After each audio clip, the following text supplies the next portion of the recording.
আল্লামা মামুনুল হক হাফিজাহুল্লাহ শেখুল হাদিস ইবনে শেখুল হাদিস তিনি মুক্তি পেয়েছেন। কিন্তু আল্লাহর জমিনে আল্লাহ এবং তার রাসূলের কোনো অসম্মান এক মুহূর্তের জন্য আমরা বরদাস্ত করে নেব না।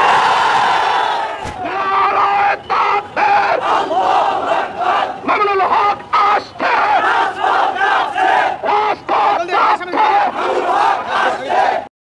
আলহামদুলিল্লাহ সুম্মা আলহামদুলিল্লাহ। আল্লামা মামুনুল হক হাফিজাহুল্লাহ শেখুল হাদিস ইবনে শেখুল হাদিস তিনি মুক্তি পেয়েছেন। হুজুরের সাথে গতদিন গত রাতে যে ঘটনা ঘটেছে, আমরা অনেকে আগ বাড়িয়ে অনেক কিছু পোস্ট করেছি এবং আমরা বলছিলাম যে ওয়েট অ্যান্ড সি, দেখা যাক শেষ পর্যন্ত কী হয়। আল্লাহ তাআলা মুক্তির ব্যবস্থা করেছেন। অন্যান্য কারাবন্দী যে সমস্ত আলেম ওলামা আছেন তাদেরও যেন মুক্তির ব্যবস্থা অতি দ্রুত হয়ে যায়। আলেমদের মুক্তিতে জনপ্রিয়তা কমে না, যারা প্রশাসনের মহলে আছেন, যারা দায়িত্বশীল আছেন, জনপ্রিয়তা বাড়ে। এবং প্রত্যেকটা আলেম তো আসলে মুক্ত পাখির মতো সে ঘুরে বেড়াবে আকাশে বাতাসে, সব জায়গায় ইসলামকে ছড়াবে। সুতরাং আল্লামা মামুনুল হক সাহেব তিনি মুক্তি পেয়েছেন। আমরা দোয়া করি আল্লাহ সুবহানাহু ওয়া তাআলা তার কণ্ঠটাকে বুলন্দ করুন। এবং আরেকটি বিষয়, হুজুরের কাছে আমাদের প্রত্যাশা আছে, সেই প্রত্যাশাটা হচ্ছে উনি যেভাবে আগে দাওয়াতি কাজ করেছেন সেভাবে অবশ্যই দাওয়াতি কাজ তো তিনি করবেন ইনশাআল্লাহ তাআলা। তাকে নিয়ে সোশ্যাল মাধ্যমে অনেকে বাড়াবাড়ি অনেকে ছাড়াছাড়ি আমরা যারা করে থাকি, এই জায়গাটা আমরা প্রত্যেকেই খেয়াল রাখবো যাতে করে আমাদের কোনো কথার কারণে, আমাদের কোনো আচরণের কারণে আবার বিপদের সম্মুখীন না হয়। ইসলামিক স্কলার বা এই যে বক্তা যারা আমাদের মতো ময়দানে কথা বলি, অনেক সময় ফেসবুক ইউটিউবে যারা আছেন, আপনারা কাজ করেন, সোশ্যাল মাধ্যমে যারা আছেন, আপনাদের কারণে কিন্তু অনেক বক্তারা বিপদে পড়ে। কেমন? অনেক বক্তারা কি করে, কিছু কিছু জায়গায় দেখা যাচ্ছে একটা হুঙ্কার দিয়েছে, পুরো আলোচনাটা আগ পিস না করে শুধু হুঙ্কারের জায়গাগুলো ফ্ল্যাশব্যাকে ইউজ করে। তো এগুলো প্রশাসনের নজরে আসলে অনেক সময় কিন্তু এটা ব্যাড ইফেক্ট পড়ে। তো এই ক্ষেত্রে খেয়াল করতে হবে যে আমাদের আগে এবং পরে হুজুর কি বলতেছেন সেই জায়গাগুলো আমরা খেয়াল করব ইনশাআল্লাহ তাআলা। সোশ্যাল মাধ্যমে যারা আপনারা আছেন, যারা সোশ্যাল মাধ্যমে অ্যাক্টিভ আছেন, তারা আপনারা বিষয়টা খেয়াল করবেন। আর হুজুরের সাথে আমার ব্যক্তিগতভাবে অনেক আগে থেকেই পরিচয় আছে। তিনি অত্যন্ত ভালো মানুষ, অমায়িক মানুষ, এবং পলিটিক্যাল কোনো বিষয় থাকতে পারে, সেই বিষয়গুলো তো আসলে আমরা ছোট মানুষ, এত গভীরে তো আমরা যেতে পারবো না। ব্যক্তি জগৎ সবার আলাদা আলাদা থাকতে পারে, কিন্তু সেই জায়গাগুলো থেকে ওনাদেরকে সমর্থন করা উচিত। আল উলামা ওয়ারাসাতুল আম্বিয়া, তারা হচ্ছে নবীদের ওয়ারিস।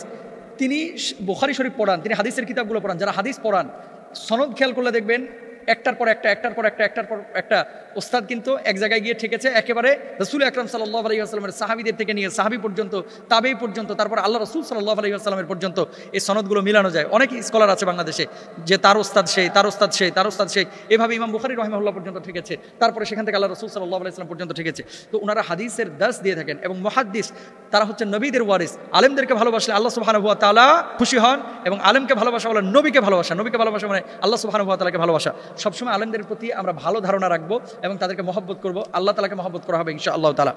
আর ওস্তাদের ব্যাপারে আপনাদের কাছে বিশেষ করে, যেহেতু এটা সোশ্যাল মাধ্যমেও যাবে আলোচনাটা, অনেক সময় ইসলামিক স্কলাররা, এই যে আল্লামা মামুনুল হক সাহেব বলেন, খালিদ সাইফুল্লাহ আইয়ুবী বলেন, ডক্টর মিজানুর রহমান আজহারী সাহেব বলেন, আমাদের মতো কিছু ছোটোখাটো যারা ভাইরা আছি, মাহফিলে যাওয়ার পরে কমিটি কিছু কথা বলে, কেমন, হুজুর আজকে কিন্তু কাঁপায়া দিতে হবে, হুজুর আজকে কিন্তু গরম ওয়াজ করতে হবে। এই যে কাঁপানো, ভূমিকম্প তোলা, গরম ওয়াজ করা, এগুলো আপনারা কোনো বক্তাকে বলবেন না প্লিজ। আপনারা বলবেন যে কোরআন হাদিস থেকে স্বাধীনভাবে নিট অ্যান্ড ক্লিন কথা বলেন। এ কাঁপানো, ঝাঁকানো, ভূমিকম্প তোলা, গরম করা, এগুলো অনেক সময় বলে বক্তার উপরে প্রেশার ক্রিয়েট করেন যে ঢাকা থেকে নিয়ে এসেছি, হুজুর একটু গরম করতে পারলো না।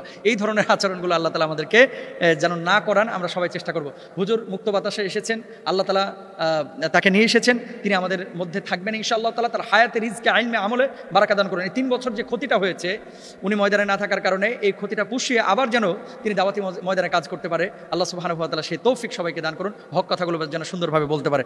সম্প্রতি যে বিষয়টি গত রাতে ঘটেছে, সত্যিকার অর্থেই আমি আমার কথা বলি, তারপরে আমি হাদিসের রেফারেন্সে যাব। যখন নিউজটা শুনলাম যে তিনি জামিনে মুক্ত, তার মুক্তি কে না চাই? যারা ইসলাম ফলো করে, ভালোবাসে, সবাই তো আমরা তার মুক্তি চাই। যে একজন আলেম তিনি দাওয়াতি ময়দানে আবার ফিরে আসবেন, ইসলামিক কথাবার্তা বলবেন, দাওয়াতি কাজ করবেন, যেমন আমি চাই, এদেশের কোটি কোটি তৌহিদি জনতা যারা ইসলাম মানে, ভালোবাসে, তারা সবাই চাই, আমরাও চাই। ডক্টর আব্দুল্লাহ জাহাঙ্গীর রাহিমাহুল্লাহ একটা কথা বলতেন সবসময়, যে এদেশের মানুষের ধর্মীয় আবেগ অনেক, কিন্তু ধর্মীয় জ্ঞান মোটেও নাই। 9:30টার দিকে যখন দেখলাম যে ফেসবুকে ভাইরাল, আমি 2-1 বক্তার কমেন্ট বক্সে গিয়ে কমেন্ট করলাম। কেন কমেন্ট করেছি? আমি সচরাচর কাউকে এভাবে কমেন্টও করি না, এবং মানে প্রতিরোধমূলক কোনো বক্তব্য কখনো সাধারণত দেওয়ার চেষ্টা করি না, যদি জাতীয় ইস্যুতে পরিণত না হয়। আমি কমেন্ট করলাম যে ভাই, আপনি যে ছবিটা ইউজ করেছেন এটা তো 4 বছর আগের ছবি, আজকে কেন ইউজ করছেন? মানে 4 বছর আগে যখন তিনি কোনো মাহফিলে গিয়েছেন অথবা কোনো একটা জায়গা থেকে বের হয়েছেন, তাকে মালা দিয়ে বরণ করা হয়েছে, ওই ছবিকে নিয়ে এসে গাড়ির ভিতরে তিনি যে বসে এইভাবে তাকায় আছেন পেছনে, এটাকে নিয়ে এসে আলহামদুলিল্লাহ তিনি মুক্ত বাতাসে। অনেক বক্তাও এই কাজ করেছেন, হৃদয়ে রক্তক্ষরণ হয়। আমি একটা কথা বলি, গণমাধ্যম বা স্যাটেলাইট মিডিয়ার সাথে আমি জড়িত প্রায় 12টা বছর হয়ে গেছে। আজকে বাংলাদেশে অনেকে মিডিয়া বুঝে না, কিন্তু ভাবসাব এরকম যে মিডিয়ার সব জানতা উনি। আমি অত জানি না ভাই, তবে একটা কথা আপনাকে বলি, ফেক আইডি বা ফেক নিউজ বা ফেক কোনো ছবি দিয়ে আমাদেরকে একটা কিছু খাওয়াই দেবেন, এটা কিন্তু সম্ভব না। যখন আপনি দেখবেন যে ওই কোনো মাহফিলে হয়তো বা হুজুর গিয়েছিলেন, গ্লাস খোলা গাড়ি দিয়ে যাচ্ছিলেন, সেখানে হাত নাড়াচ্ছিলেন, এতটুকু কমন সেন্স নাই এদেশের কিছু মানুষের যারা ফেসবুক অনলাইনে অ্যাক্টিভ। হুজুর হাত নাড়াচ্ছে, এখানে যে লোগো সহ লাইভ করা যে সম্ভব না, সাথে সাথে ধরেন রোজ টিভি অথবা XYZ কোনো মিডিয়া লাইভ দিল কোথা থেকে, আপনার কাশিমপুর কারাগারের সামনে থেকে, সাথে সাথে লোগো দিয়ে এইভাবে পুরন বা নতুন ফুটেজ ব্যবহার করে, এটা যে এত ইজি না।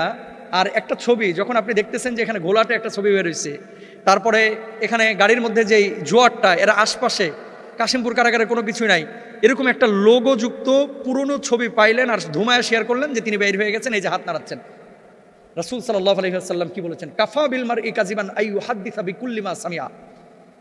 কেউ মিথ্যাবাদী হওয়ার জন্য এতটুকু যথেষ্ট, যা সে শুনলো আর সাথে সাথে সেটাকে বলে বেড়ালো। আমাদের আজকে সমাজের অবস্থা কি? ফেসবুকে পাইছে আর যাচাই বাছাইয়ের কোনো দরকার নেই, ধুমায়া শেয়ার করতেছে। কেন বললাম এই কথাটা? আপনি ইসলাম ফলো করেন, আপনি ইসলামিক স্কলার, আপনি নিজেকে প্রকাশ করতেছেন, আপনি বড় একজন শায়েখ, প্রকাশ করছেন নিজে যে একজন দাঈ ইলাল্লাহ, অথচ আরেকজন প্রকাশ করলো সংবাদ, আপনার যাচাই নাই, বাচাই নাই, জানা নাই, শোনা নাই, ধুমায়া শেয়ার করতেছেন। অবাক হতে হয়। কমেন্ট যখন করলাম যে পেজ এই সংবাদটা ডিলিট করেন, এখন উনি বের হন নাই, আমাকে তো বোকা বানায় ফেললো। এখানে হামলিয়ে পড়লো আমার উপরে যে আপনি একটু বেশি বুঝেন সবসময়। কেন? আমরা কাশিমপুর কারাগারের সামনে দাঁড়ায়, আমি বলছি উনি কি বের হয়েছে? আমরা দাঁড়ায় আছি। আর বেটা তুই দাঁড়ায় থাকলে কি বের হয়ে যাবে? বলার একটা উদ্দেশ্য আছে, কাউকে রাগ করে গুচ্ছা করে কথাগুলো বলতেছি না। আমাদের স্থানটা সাধারণ মানুষের সামনে কি বলেন তো? বা যারা ইসলাম ফলো করেন, আপনাদের স্থানটা একজন আওয়াম মানুষের সামনে কি? আপনার স্থানটা একজন আওয়ামের কাছে কিন্তু অনেক ঊর্ধ্বে। একজন রিক্সাওয়ালা মিথ্যা বলতে পারে, একজন ফকির মিসকির মিথ্যা কথা বলতে পারে, একজন জেনারেল শিক্ষিত সুদখোর ঘুষখোর সে মিথ্যা বলতে পারে, একজন আলেম মিথ্যা বলতে পারে না। একজন আলেম হিতাহিত জ্ঞান হারাতে পারে না যাচাই বাছাই ছাড়া। যেখানে পরিবারের সদস্যরা বলতেছে এখনো বের হয় নাই। আর গণমাধ্যমের আল্লাহর আদালতে দাঁড়াইতে হবে ভাই। কিছু গণমাধ্যমকে ভিউ পাওয়ার জন্য যারা এই সমস্ত ফাতরামি করে, এই যে 4 বছর আগের ছবি নিয়ে এসে 5 বছর আগের ভিডিও নিয়ে এসে যারা ছড়াচ্ছে ভিউ পাওয়ার জন্য, এই টাকাটা কি আপনার জন্য হালাল হবে? কেন মানুষের সাথে প্রতারণা করছেন? হ্যাঁ, মুক্তি আমরা সবাই চাই, উনি বের হয় নাই। আপনি যে টানা একেবারে এই তো বের হয়ে গেছে, এই তো আলহামদুলিল্লাহ মুক্ত বাতাসে, সবাই চাই। কিন্তু এখানে আপনি কি কাজটা করলেন? আমাদের আবেগের কারণে, আমাদের বিবেক কাজ না করার কারণে কিছু কিছু সময় অনেক আলেম ওলামা খেসারত দিতে হয়। বাংলাদেশ জামাতে ইসলামের কিছুদিন আগে আমির সাহেব মুক্তি পেয়েছেন, আপনারা সকলেই জানেন। জামাতের সমর্থক কি বাংলাদেশে একেবারে কম? হেফাজতের চাইতে তো 2 দলেরই আছে জনসমর্থন। তো আমিরে জামাতের কি ভক্ত অনুরক্ত ছিল না? কয়জন গিয়েছিল জেল গেটে? 5 জন 7 জন। যে কোনো ইসলামিক স্কলার যারা জেলে আছে আমরা মুক্তি চাই, কিন্তু আমাদের আবেগের কারণে কেউ যেন ক্ষতিগ্রস্ত না হয়। কালকে উনার যে জেল থেকে বের হওয়ার পেছনে যেই প্রতিবন্ধকতা, এই প্রতিবন্ধকতার পেছনে মূলত আবেগ যোদ্ধারাই দায়ী। যারা ফেসবুকে যুদ্ধ করে, যারা মানুষের ইমোশন নিয়ে খেলা করে, এই মানুষগুলোই দায়ী। ওনার ছেলেও পোস্ট করেছে জিমামুল হক, যে এর জন্য দায়ী কে? দায়ী আপনার আমার মতো কিছু আহাম্মুক। আল্লাহ তাআলা আমাদেরকে বোঝার তৌফিক দান করুন।